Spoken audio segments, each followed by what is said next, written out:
커뮤니티 실드는 잉글리시 프리미어 리그 최상급 부문인 프리미어 리그의 시즌 개막을 기념하는 경기입니다. 그러므로 비록 비공식적인 제목이라고 여겨지지만 커뮤니티 실드는 특히 현친 퇴이즈인 팀들에게 상당한 중요성을 지닙니다. 아스널은 이 경기를 통해 2억 파운드 이상의 비용을 들여 퀄리티 높은 신인들을 영입하고 맨체스터 시티의 지배를 뒤집으려는 야망을 보여줄 때입니다. 현재 잉글리시 프리미어 리그 챔피언인 맨체스터 시티는 이 경기에서 승리한다면 펩 구아르디올라는 다시 한번 2008에서 2009 시즌 바르셀로나와 함께 역사적인 섹스투프를 달성할 기회를 가질 것입니다. 두 팀 모두 강력한 라인업을 내세워 아스널은 데클란 라이스, 줄리안 팀버, 그리고 카이 하베르츠의 3명의 신인 모두를 활용합니다. 가장 큰 놀라움은 아마도 공격 포지션인데 가브리엘 제수스가 부상으로 결장하여 이를 대체할 수 없었던 엔케티아는 가브리엘 제수스와 같은 호흡을 이어가지 못했습니다. 그래서 독일 선수는 아스널 감독 미켈 아르테타에 의해 라인업의 최고 공격수로 선택되었습니다.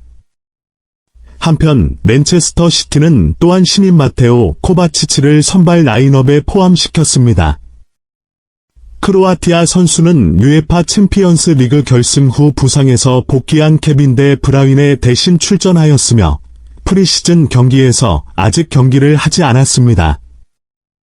그러므로 펩은 클럽의 최고 플레이메이커를 위해 어떠한 위험도 감수하지 않으려고 했습니다. 또한 에더손은 시티의 골대 앞에 서 있는 골키퍼가 아니었고 그 대신 골키퍼 스테판 오르테가였습니다.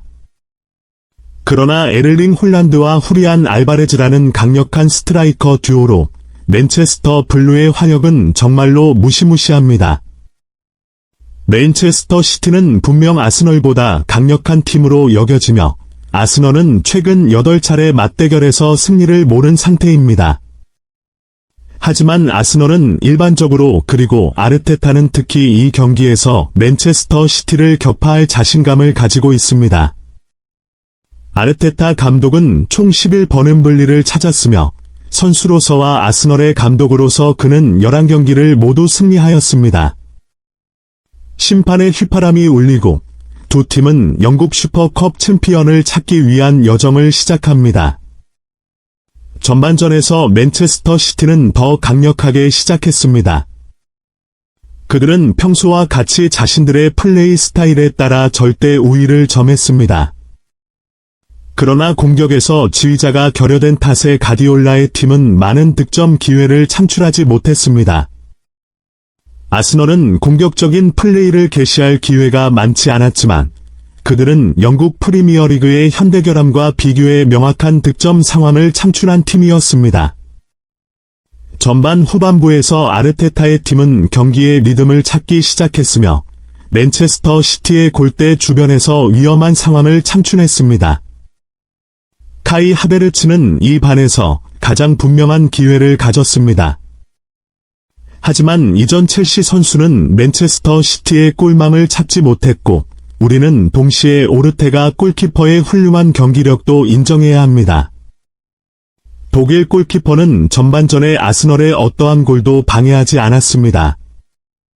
후반전에 접어들면서 아스널은 더 좋은 성능을 보였으며 전반전에 비해 공격 플레이의 보유율이 증가했습니다. 그러나 두 팀이 모두 노력을 기울이고 선수들을 조정했음에도 불구하고 공격은 더욱 스컹크렛했습니다.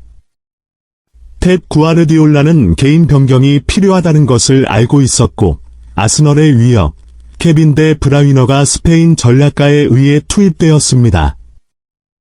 그러나 에를링 할란드는 윌리엄 살리바의 맡음 아래에서 완전히 눈에 띄지 않는 날을 보냈으며 교체되었습니다. 노르웨이의 공격수는 아론 램즈데일의 골대를 향한 유일한 슛도 얻지 못했습니다. 폴 파머가 할란드를 대신하여 선발 출전했습니다. 구아르디올라의 계산이 성과를 거두었으며 78분에 파머가 아스널의 페널티 박스 안에서 완벽한 컬링슛을 날렸고 멀리 떨어진 상단 모서리로 소용돌이쳐 넣어 2002년생 젊은 선수에게 훌륭한 골이 되었습니다. 아스널에게 득점하며 맨시티는 반격을 시도했지만 그들은 정말로 인상을 주지 못했습니다. 아스널이 맨체스터 시티에게 계속해서 패할 것으로 보였지만 부상 시간 11분에 트로사드의 슛이 아칸지의 다리에 맞아 골대를 찾아갔고 거물들에게 1대1로 동점을 만들었습니다. 90분이 지난 후 스코어가 무승부이기 때문에 양팀은 우승자를 결정하기 위해 페널티 슛아웃으로 진행했습니다. 페널티 슛아웃에서 아스널을 물리치기를 기대했던 케빈 데 브라위너가 맨시티를 대표하여 첫 번째 페널티를 실패하였습니다. 버나르도 실바가 페널티를 차고 나서 롱리의 차례가 왔지만 그는 임무를 완수하지 못했습니다. 한편 아스널 4명의 선수 모두 페널티를 성공적으로 변환했습니다.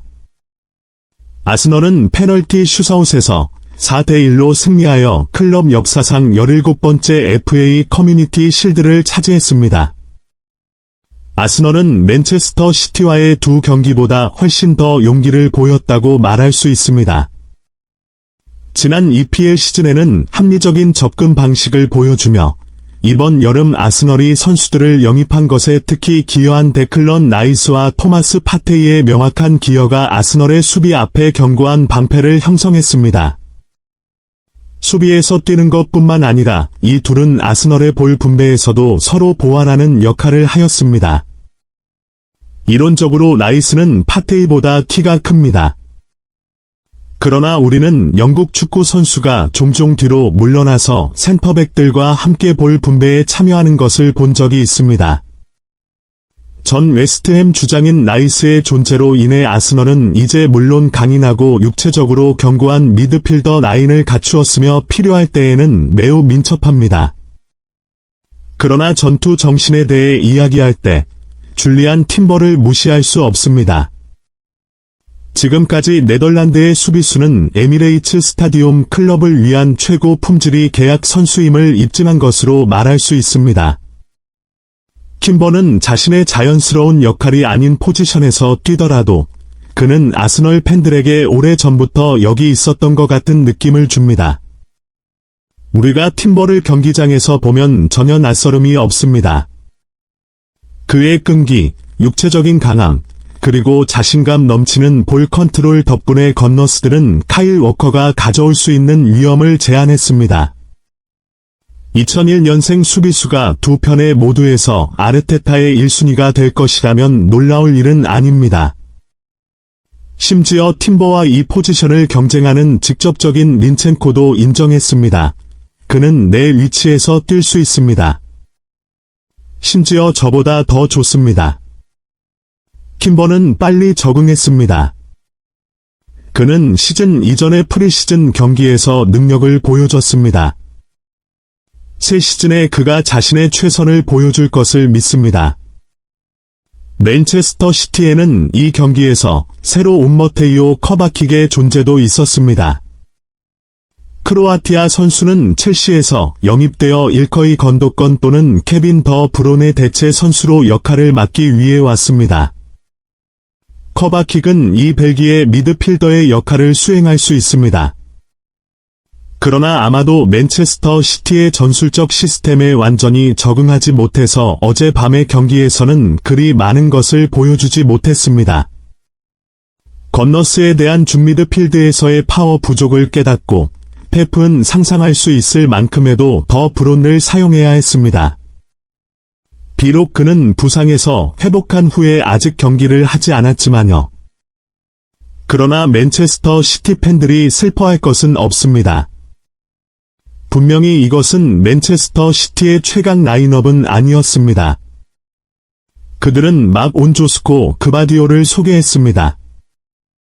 유망한 센터백이며 유럽 챔피언의 수비력에 더 많은 힘을 더할 것으로 기대되는 선수입니다. 또한 더 브론과 할런드의 피지컬 컨디션을 극치로 할 때 이는 프리미어 리그뿐만 아니라 유럽의 어떤 팀에게도 악몽이 될 것입니다.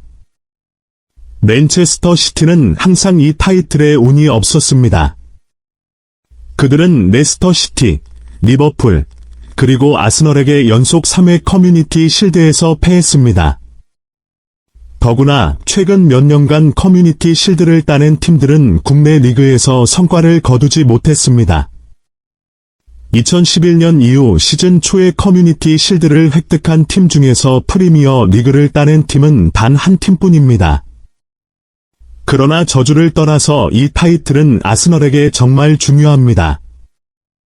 이것은 미켈 아르테타와 그의 팀이 새 시즌에 앞서 훌륭한 출발을 한 것입니다.